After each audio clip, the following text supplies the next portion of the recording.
सुख का अनुभव करने के लिए कृपया अपने नेत्रों को बंद कर लें, क्योंकि सुख बाहर नहीं है। सुख हमारा ही स्वरूप है।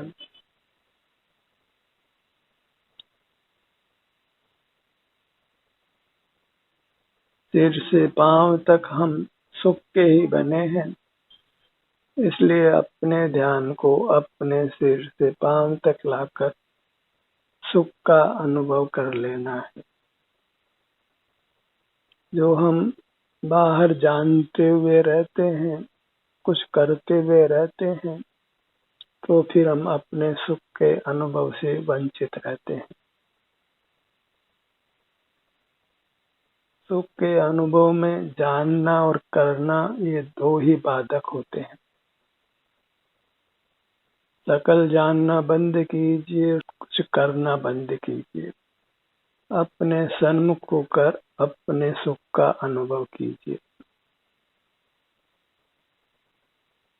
इसी को प्रतिक्रमण कहते हैं, अबाउट टर्न कहते हैं। हम अपने सुख से दूर चले गए हैं, तो बाहर पर पदार्थ हैं, अपने नहीं हैं, ये जानकर वापस लौट आइए। अपने पास आ जाइए, जहाँ सुख का अथाह भंडार है। जब अपने पास आते हैं तो शरीर में वेदना का अनुभव भी होता है। यदि हम अस्वस्थ हैं और वह वेदना हमारे सुख का घात करती है, सुख अनुभव में नहीं आने देती है, और सुख अपने से बाहर नहीं है।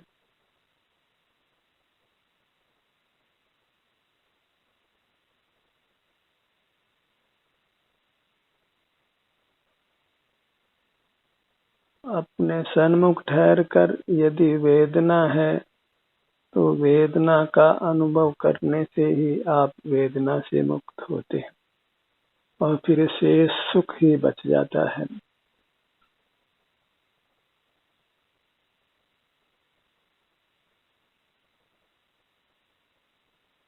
हर स्थिति में आपको अपने सन्मुख रहना है।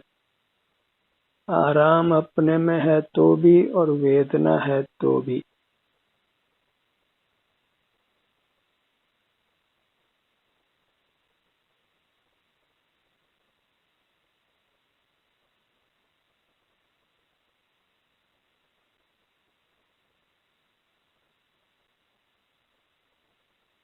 अनुभव के अलावा कोई दूसरा मोक्ष मार्ग नहीं है। सुखी होने का उपाय नहीं है। और जब अपने सन्मुख होते हैं तो वह अनुभव दो प्रकार का होता है। या तो अपने आभ्यंतर अमूर्त शरीर में सुख है या फिर दुख है। अस्वस्थ है तो दुख का अनुभव होता है, और स्वस्थ है तो सुख का अनुभव होता है। दुख का अनुभव करके जीव दुख से मुक्त होता है, इसलिए दुख का कुछ प्रतिकार नहीं करना है, मात्र अनुभव कर लेना है।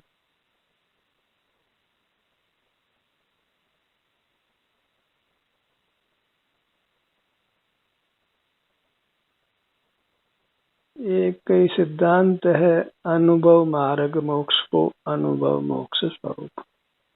अनुभव स्वयं का होता है। अनुभव कहीं, वेदन कहीं, भोग कहीं, पर का मात्र शुष्क ज्ञान होता है। पर पदार्थ दो प्रकार के हैं, जीव और अजीव। अजीव में सुख होता ही नहीं है, और दूसरे जीवों का सुख हमारे अनुभव में आ नहीं सकता है। इसलिए पर पदार्थों का मात्र शुष्क ज्ञान होता है, और वह शुष्क ज्ञान ही हमारे सुख में बाधक होता है। सुख प्रत्यक्ष है क्योंकि आप स्वयं सुख का बना हुआ है। और जो बहिर्मुख रहने से जो हम कर्म संचित करते हैं उससे जो शरीर में वेदना होती है, बस उस वेदना को भी हमने अनुभव कर लेना है। उसमें कुछ परिवर्तन नहीं करना है, क्योंकि उस अनुभव से ही वेदना समाप्त होकर फिर सुख का अनुभव होता है। मार्ग इतना ही है कि हम बाहर देखना बंद करें। बाहर देखते हैं तो फिर करने का परिणाम पैदा होता है, तो करना बंद करें और फिर हम अपने ही सन्मुख रहें।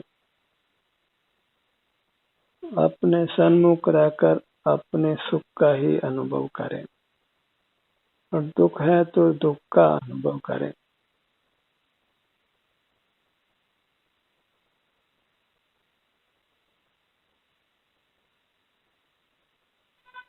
समझना है तो इतना ही समझना है कि जो अनादि से हम बाहर जानने और करने में लगे हैं उनको हम बंद करें। ज्ञान और क्रिया दोनों ही असंयम रूप हैं और अपना अंतर्दृष्टि कर अपना जो भी सुख दुख है उसका अनुभव करें। वही संयम की स्थिति है जिससे जीव सुख को प्राप्त होता है, निर्वाण को प्राप्त होता है, जन्म मरण से मुक्त होता है। यदि दुखों से निवृत्ति की इच्छा है, उत्तम स्वास्थ्य के उत्तम सुख की इच्छा है, तो फिर पर का आश्रय छोड़कर अपना ही आश्रय करिए। और अपना आश्रय अंतर्मुख रहने रूप है। अपने ध्यान को नेत्र बंद कर सिर से पांव तक लाने रूप है। और फिर जैसा भी अनुभव हो उसमें बिना कुछ मीन में किए हुए उसको स्वीकार कर लेना है, भोग लेना है। इतना यदि हम कर लेते हैं तो फिर हम संसार के दुखों से मुक्त हो सकते हैं, छूट सकते हैं। मार्ग का अन्य कोई प्रकार नहीं है।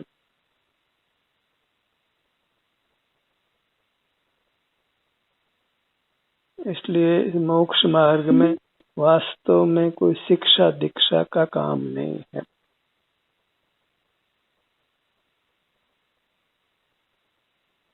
जीव जब स्वयं में ठहरता है उसको सुख का अनुभव होता है, तनाव से मुक्त होता है।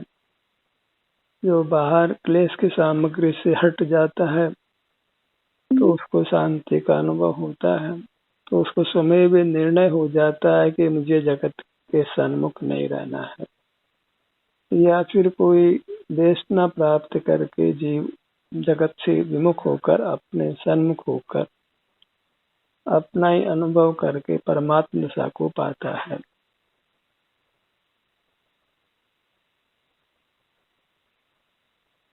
मोक्ष मार्ग प्रयोग रूप है, अपने अनुभव रूप है। क्योंकि हमको सुख चाहिए तो सुख की जो भी स्थिति अभी वर्तमान में है अपने ही सिर से पांव तक उसका केवल हमें अनुभव करते हुए रहना है। कभी आचार्य बार बार कहते हैं कि अधिक विस्तार से बस हो, क्योंकि मोक्ष मार्ग का विस्तार नहीं है। मोक्ष मार्ग वास्तव में आचरण रूप है और वह आचरण स्वानुभव रूप है, क्योंकि स्वानुभव को ही चारित्र माना गया है। स्वरूपे चरणम चारित्रम, अपने स्वरूप में अर्थात अपने आभ्यंतर अमूर्त शरीर में आचरण माने उसका अनुभव संवेदन। जो अपना स्वरूप है मनुष्याकार मूर्त शरीर में मिला हुआ, अंतर्दृष्टि से वहाँ सुख दुख का अनुभव होता है, उससे हमें अपनी प्रतीति होती है। बस उस अनुभव को करते हुए अपना समय व्यतीत करना है, और यही मोक्ष मार्ग है। मोक्ष मार्ग में विचरण करना है। और जब मोक्ष मार्ग में हम चलते हैं तो फिर मोक्ष की प्राप्ति भी हो जाती है। पर हम बहिर्मुख रहकर ही कुछ ज्ञान करते हुए, कुछ क्रिया करते हुए मोक्ष चाहते हैं, तो फिर हम मोक्ष से दूर ही चले जाते हैं। तभी का सुख हेतु प्रयत्न करते सुख के जाता दूर है। हम लोग ज्ञान को और क्रिया को भी मोक्ष मार्ग मानते हैं, तो फिर हमको लोक संज्ञा से दूर रहना होता है।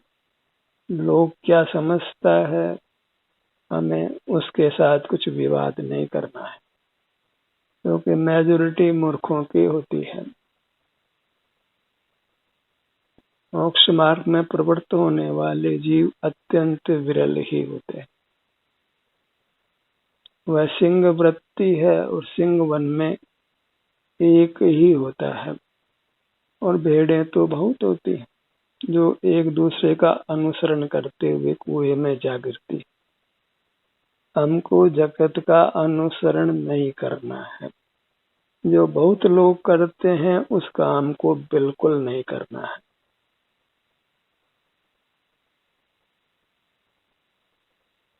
स्वानुभव में प्रवृत्त होने वाले जीव अति अल्प होते हैं, और वे भी गुप्त रहकर अपनी सुख निधि को भोगते हैं, क्योंकि यदि वे प्रकट होते हैं तो फिर उनके अनुभव में, सुख के अनुभव में बाधा पहुंचती है। वे एकांत का सेवन करते हैं, जहाँ शोरगुल नहीं हो, भीड़ भाड़ नहीं हो, अपने से जुड़कर रह सके। जगत उनके अनुभव में बाधा रूप नहीं हो। इसलिए मोक्ष मार्ग की देशना की अपेक्षा मत रखिए, और किसी से देशना प्राप्त करना भी नहीं है। देशना प्राप्त करने के लिए अपने पास जाना है, क्योंकि जिसको भी सच्ची समझ पैदा हुई आज तक, वो अपने पास जाने से ही हुई है। इंद्रिय ज्ञान से कभी सच्ची समझ पैदा नहीं होती। सच्ची समझ पैदा होती है वह स्वानुभव से होती है। स्वानुभव से ही सम्यक ज्ञान होता है। सच्ची समझ पैदा होती है कि मोक्ष मार्ग अनुभव रूप है, वह वास्तव में ज्ञान रूप नहीं है। तो अनुभव निर्विकल्प होता है। जहाँ अनुभव है वहाँ आनंद है, वहाँ ज्ञान नहीं है। आनंद और ज्ञान दोनों स्वतंत्र तत्व हैं, और दोनों एक दूसरे के विलोम हैं। जहाँ ज्ञान का परिणाम है वहाँ आनंद नहीं है, और जहाँ आनंद का परिणाम है वहाँ ज्ञान। और हमें चुनाव करना है कि हमको आनंद चाहिए कि ज्ञान चाहिए। और वास्तव में सब जीव आनंद ही चाहते हैं। तीन भुवन में जीव अनंत, सुख चाहे दुख ते भयवंत। तो उनको कहा जाता है कि तुम जो इंद्रिय ज्ञान वर्तता है उस पर जय प्राप्त करो, उसका निरोध करो। जितेंद्र बनो, जिनेंद्र बनो, और जिनेंद्र बनना ही परमात्मा बनना है। मन ज्ञान का निरोध कर देना ही परमात्मा होने का उपाय है। ज्ञान के निरोध से आनंद पैदा होता है, और ज्ञान के सद्भाव से आनंद नहीं रहता, दुख रहता है। तो जहाँ ज्ञान है वहाँ आनंद नहीं है, और जहाँ आनंद है वहाँ ज्ञान नहीं है। दोनों में दिन रात का बैर है। जब दिन है तो रात नहीं है, रात है तब दिन नहीं है। तो लोक में क्या प्रसिद्ध है मोक्ष मार्ग के रूप से, हमें इससे कोई लेना देना नहीं है। हम तो अंतर में जब अपने से युक्त होते हैं, प्रत्यक्ष ही होते हैं, कोई इंद्रियों की मन की आवश्यकता नहीं होती। तो शारीरिक स्वास्थ्य का अनुभव होता है, वह बाल गोपाल सब जीवों को प्रत्यक्ष ही होता है, भले वो एक इंद्रिय जीव हो कि पंच इंद्रिय जीव हो। शरीर में जो भी पीड़ा, आराम, स्वास्थ्य, अस्वास्थ्य की स्थिति है वह प्रत्यक्ष अनुभव में आती है। उसको किसी बाह्य साधन की, इंद्रियों की, मन की, प्रकाश की, कोई शास्त्र ज्ञान की आवश्यकता नहीं होती। शरीर में दर्द आराम पंडित को भी उसी प्रकार होता है जैसा अनपढ़ को होता है, अंगूठा छाप को होता है। सुख दुख में ज्ञान से कोई अंतर पड़ता नहीं है। बस जो अपने सन्मुख है वह सुख का अनुभव करता है क्योंकि वीतराग होता है, और परसन्मुख है वह दुख का अनुभव करता है क्योंकि वह सराग होता है। ज्ञान को सराग ही माना गया है, सविकल्प माना गया है। विकल्प है वही राग है, और अनुभव है वह निर्विकल्प है, और निर्विकल्प होना वही वीतराग होना है। इसलिए अपने सन्मुख होने से यदि कदाचित शरीर में वेदना भी है तो उसके अनुभव को मोक्ष मार्ग जानकर प्रसन्न चित्त से वेदना का अनुभव करते हुए रहिए। उससे वेदना निकल जाती है, उसका अभाव हो जाता है, और फिर हमारा स्वभाव जो सुख है वही रह जाता है जिसकी हमको कामना है। वेदना ही सुख का घात करती है, और वेदना के भोग लेने पर फिर सुख ही रह जाता है। न फिर ज्ञान की जरूरत है, न कोई क्रिया की जरूरत है। आपका जो भी वर्तमान है सुख दुख रूप का, उसको अंतर्दृष्टि से केवल अनुभव कर लीजिए। केवल सुख को ही नहीं, समान रूप से संभाव से दुख भी है तो उसको भी उसी प्रकार अनुभव कर लीजिए।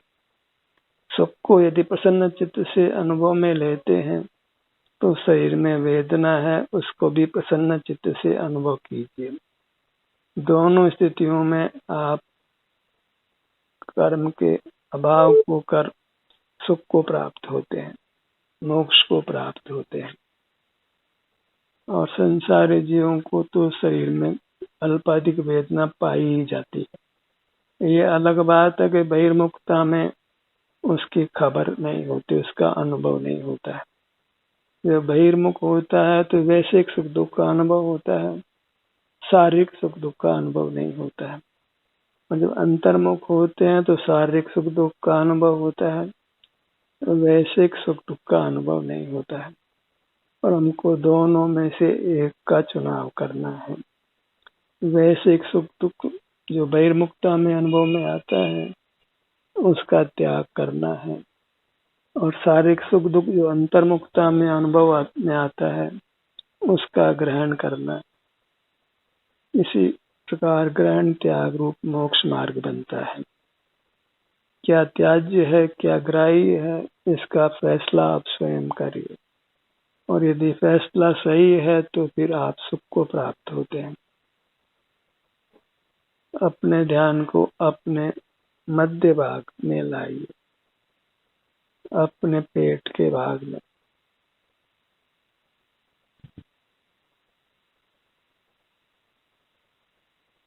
और यहाँ क्या हो रहा है, क्या वर्तमान स्थिति है, इसको अनुभव में लीजिए। अपना अनुभव करना वह निर्दोष है, और पर का सेवन करना वही सदोष है।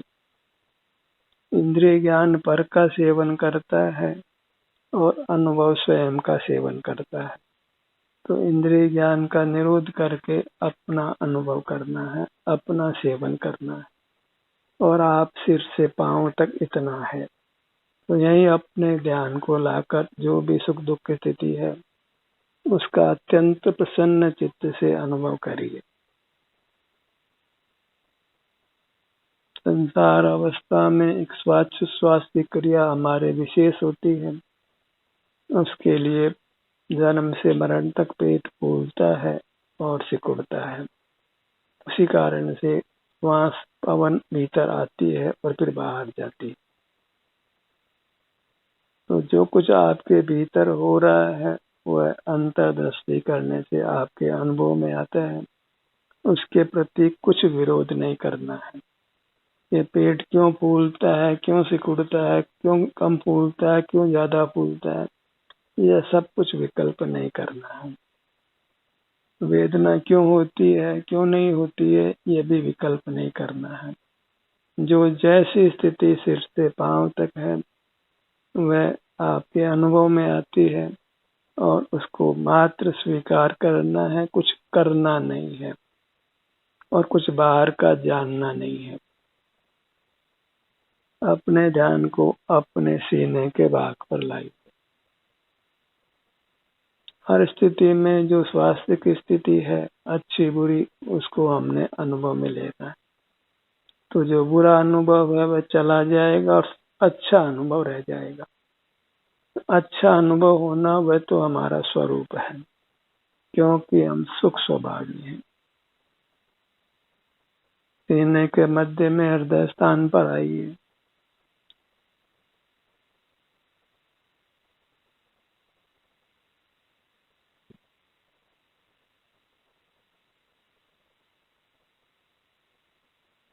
लोक संज्ञा से अपने आप को दूर रखिए।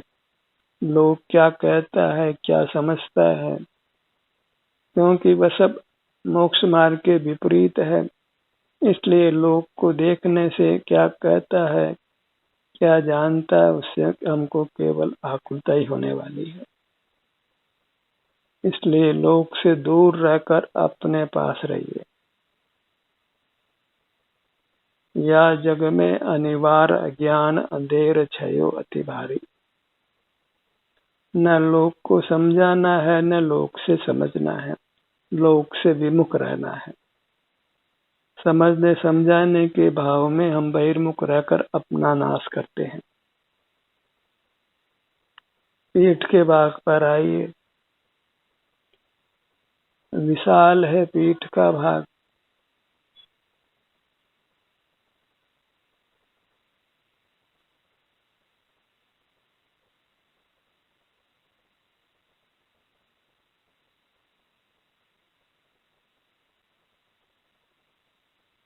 अपने गर्दन के भाग पर आइए।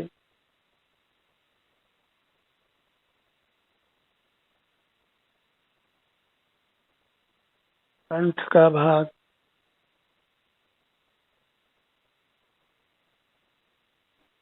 जो भी संवेदना है हमने उसको प्रसन्न चित्त से स्वीकार करना है और अंतर्मुख बने रहना है। वेदना है तो वेदना भोग कर हम वेदना से मुक्त हो जाएंगे और सुख शेष रह जाएगा। सुख को किसी चीज की आवश्यकता नहीं है, क्योंकि वह हमारा स्वरूप है। अपना मुखमंडल सिर से ठुड्डी तक, बाएं कान से दाएं कान तक, इन अंगों को हम बहुत उपयोग में लेते रहे हैं बहिर्मुख रहकर। अब उनको विश्राम दीजिए। बहिर्मुखता को छोड़ देने से ही रात्रि में हमको नींद आती है। नहीं तो नींद नहीं आवे 2-3 रोज तो आदमी मरण प्राय हो जाता है। तो बहिर्मुखता छोड़ने में ही हमारा हित है। सिर के भाग पर आइए।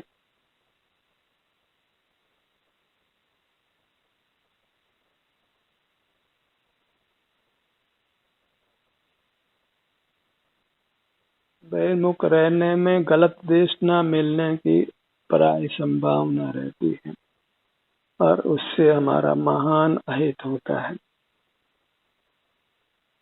ललाट का भाग।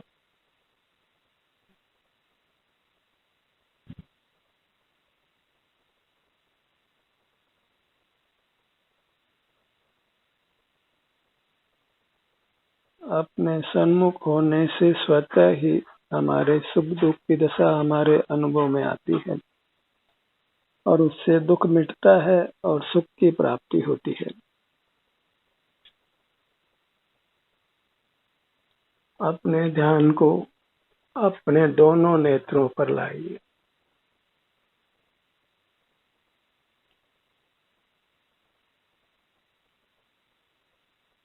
नेत्रों पर उपयोग लाते हुए बराबर यह विचार रखिए कि नेत्रों पर विजय पानी है, इंद्रियों पर विजय पानी है, इनका उपयोग नहीं करना है। और यहाँ जो सुख दुख की स्थिति है उसी का वेदन करना है। नेत्रों में आराम है या वेदना है, वही अनुभव में लीजिए।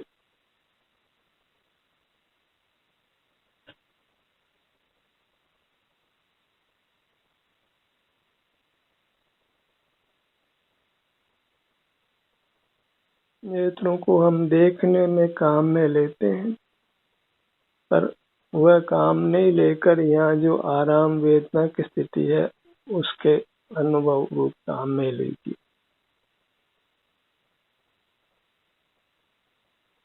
अपने कानों के भाग पर आइए।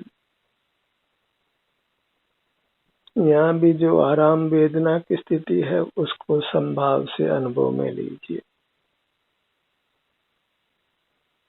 इससे वेदना मिटती है और सुख की प्राप्ति होती है।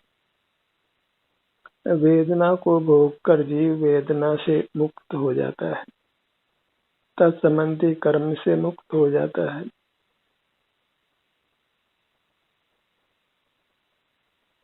अपने नासिका भाग पर आइए। दोनों नथनों का भाग, अपने ध्यान को रसना इंद्रिय पर लाइए, जिह्वा भाग पर। यहाँ भी दर्द आराम की स्थिति जो भी है अनुभव में लीजिए। स्पर्शन इंद्रिय सर्वांग में है, अपने सिर से पांव की उंगलियों तक, तो सर्वांग में अपनी दृष्टि फैलाइए और इस प्रकार पांचों इंद्रियों पर विजय प्राप्त करिए और अंतर्मुख रहकर अपने जिनेंद्र होने का मार्ग प्रशस्त करिए। ध्यान का सत्र यही समाप्त होता है। आपकी सहभागिता के लिए धन्यवाद।